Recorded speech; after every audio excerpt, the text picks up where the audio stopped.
नहायत मेहरबान ज़िंदा वफ़ादार आसमानी बाप तेरा शुक्र।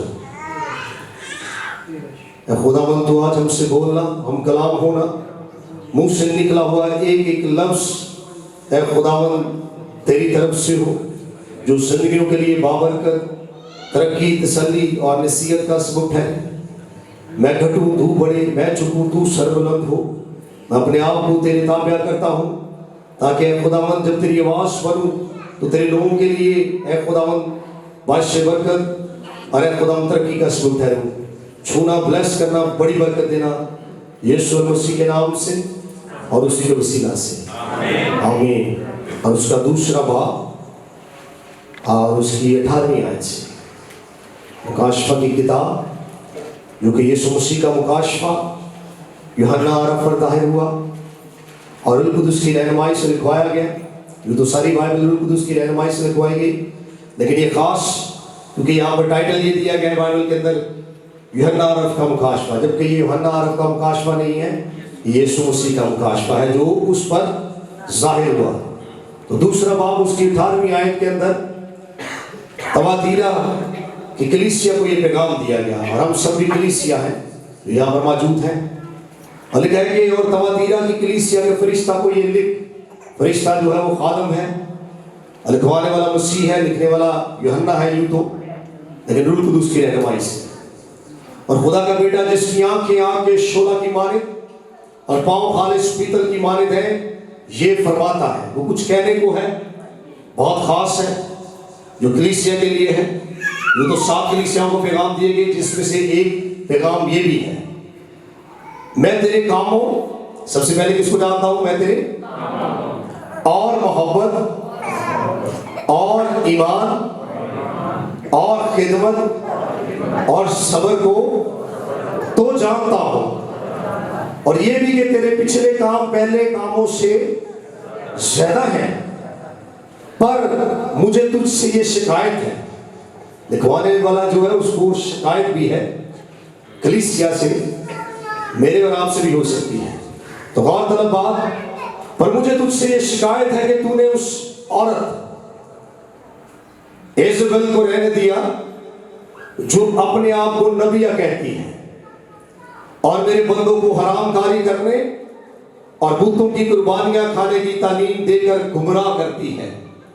मैंने उसको तौबा करने की मोहलत दी, जिस तरह से खुदा ने उसको मोहलत दी, खुदा हमें भी मोहलत देता है, क्योंकि वो किसी की हलाकत नहीं चाहता, बल्कि हर एक की तौबा तक नौबत चाहता है।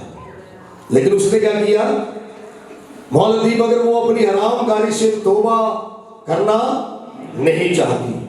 देख, मैं उसको बिस्तर पर डालता हूं और जो उसके साथ ज़िना करता है, अगर उसके से कामों से तौबा ना करे तो उनको बड़ी मुसीबत में फंसाता हूं और उसके फर्जंदों को जान से मारूंगा। और सब कलीसियाओं को, कितनी कलीसियाओं को, सब कलीसियाओं को मालूम होगा कि गुर्दों और दिलों का जांचने वाला मैं ही हूं, और मैं तुम में से हर एक को उसके कामों के मुआफिक बदला दूंगा। सब कहेंगे आमीन। तो बड़ी साफ, बड़ी सच्चाई के साथ, बड़ी वजाहत के साथ ये बातें कलाम में लिखी हैं, और इनको समझना मुश्किल नहीं है, इनको समझना मुश्किल नहीं है, बड़ा आसानी से खुदावंद यीशु मसीह ने इन बातों को लिखवाया है।